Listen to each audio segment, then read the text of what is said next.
Hello, જાગુસ kitchen જર્નીમાં આપ સૌનું સ્વાગત છે.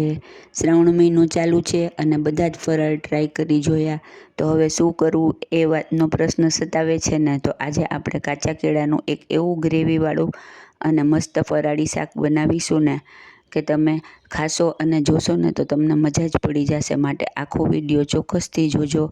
અને ટેસ્ટી તો એટલું છે ને કે હું તમને શું કહું. આ શાક રાજગરાના પરોઠા વગેરે સાથે ખૂબ જ સરસ લાગે છે. હવે આપણે ચાલુ કરીએ. આના માટે સૌથી પહેલાં મેં 4 કાચા કેળા લીધા છે અને તેને આવી રીતે બંને સાઈડથી કટ કરી અને તેની છાલ ઉતારી લેવાની છે. આપણે પિલરની મદદથી છાલ ઉતારી લેશું. એકદમ સાવ છાલ નહીં ઉતરે તો ચાલશે. આવી રીતે બધા કેળાની આપણે છાલ ઉતારી લેશું.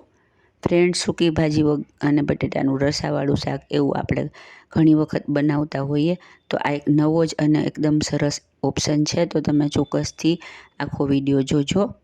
હવે આવી રીતે આપણે કેળાના પહેલાં 3 પીસ કરી અને પછી એકમાંથી 4 પીસ આવી રીતે કરી લેશું, એટલે એક કેળામાંથી 12 પીસ થશે. આવી રીતે આપણે બધાને ઊભા સ્લાઇસીસમાં સમારી લેવાના છે. તમે આની સ્લાઇસ પણ કરી શકો રાઉન્ડ શેપમાં, તે પણ સરસ લાગે, પણ આ એકદમ નવું લાગે છે. હવે આપણે એક મેરિનેશન રેડી કરીશું.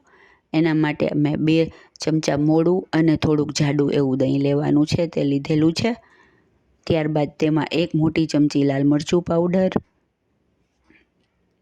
અડધી ચમચી હળદર તમે ન ખાતા હો તો ફરાળમાં તો સ્કીપ કરી શકો છો, અને 2 ચમચી જેટલું જીરું પાવડર લેશું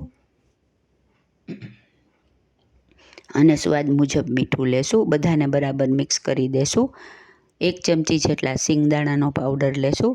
સિંગદાણાનો ફાઇન પાવડર લેવાનો છે.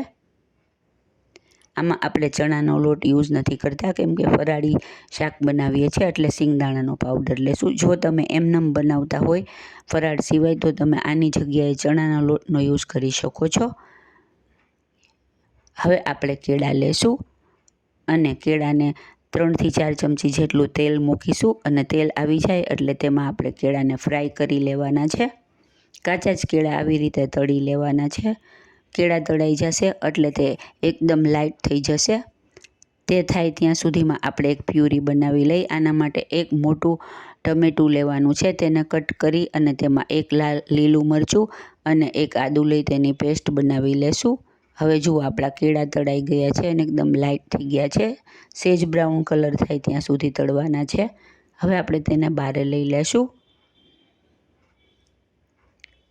અને તે જ પેનમાં આપણે તેને ગેસ ઉપર રહેવા દેશું. હવે આપણે તેમાં વઘાર કરવાનો છે, તે રેડી કરી લેશું.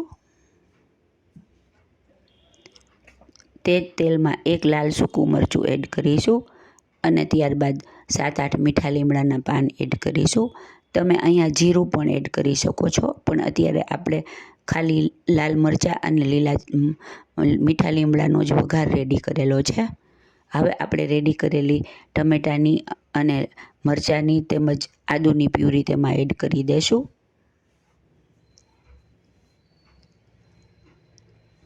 અને તેને બરાબર સાંતળી લેશું. એકદમ સરસ સંતળાઈ જાય અને તેલ છોડવા લાગે ત્યાં સુધી આપણે તેને સાંતળીશું. ફ્રેન્ડ્સ, જો તમે મારી ચેનલ પર નવા હો તો મારી ચેનલને સબસ્ક્રાઈબ જરૂરથી કરજો અને બાજુમાં રહેલ ઘંટડી દબાવી દેજો, જેથી મારી નવી રેસીપીનું નોટિફિકેશન સૌથી પહેલાં તમને મળે. અને હા, મારી રેસીપી તમને ગમતી હોય તો તેને વધુમાં વધુ શેર કરી મને સપોર્ટ કરજો.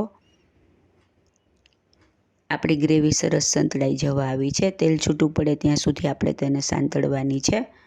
હવે આપણે રેડી કરેલું મેરિનેશન એમાં એડ કરી દઈશું. જે દહીંનું મેરિનેશન આપણે રેડી કરેલું હતું ને, તે એડ કરી દેવાનું છે. આવી રીતે મસાલા એડ કરવાથી મસાલા એકદમ સરસ રીતે બધા મિક્સ થઈ જશે અને તે બળશે નહીં અને ખૂબ જ સરસ ટેસ્ટમાં લાગે છે.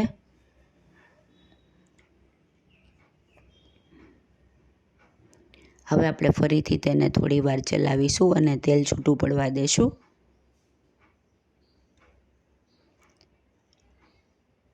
ફ્રેન્ડ્સ, અમે ફરાળમાં આ કેળાનું શાક ઘણી વખત બનાવતા હોઈએ છીએ, તો ખૂબ જ સરસ લાગે છે. તો તમે પણ ચોક્કસથી બનાવજો.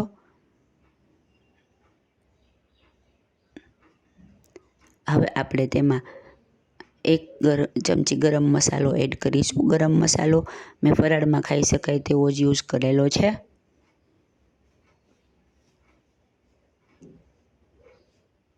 ગરમ મસાલો લાસ્ટમાં એડ કરવાથી તેની ફ્લેવર સરસ આવશે. હવે આપણે તેમાં ફ્રાય કરેલા કેળાના પીસ એડ કરી દઈશું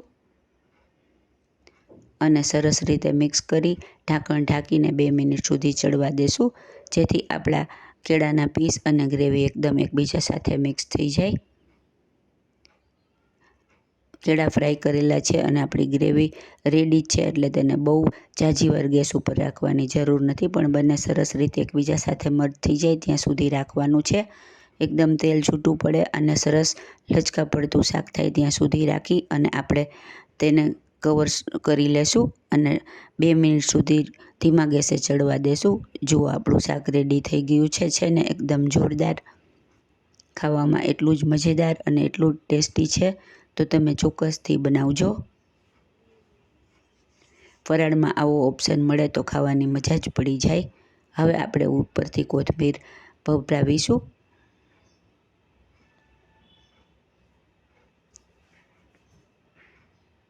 તમારે થોડું લીંબુ નાખવું હોય તો આ સ્ટેજે લીંબુનો રસ પણ નાખી શકાય. ગેસ બંધ કરી અને આપણે તેને એક સર્વિંગ પ્લેટમાં લઈ લઈશું.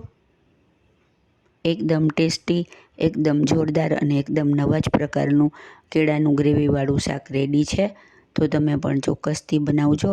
ફરાળી શાકમાં એક નવા જ પ્રકારનું શાક તમે તમારા મેન્યુમાં એડ કરી દેજો.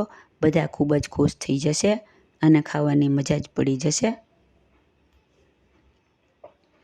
ઉપરથી ફરીથી થોડી કોથમીર સ્પ્રિંકલ કરીશું. છે ને એકદમ જોરદાર, એકદમ યુનિક, એકદમ જોરદાર અને ખાવામાં એકદમ મજેદાર એવું આપણું કેળાનું ફરાળી શાક રેડી છે, તો તમે પણ ચોક્કસથી બનાવજો. ફ્રેન્ડ્સ, જો તમને મારી રેસીપી પસંદ આવી હોય તો મારી ચેનલને લાઇક, શેર અને સબસ્ક્રાઈબ જરૂરથી કરજો. અને હા, કોમેન્ટ બોક્સમાં કોમેન્ટ્સ પણ લખજો. ધન્યવાદ.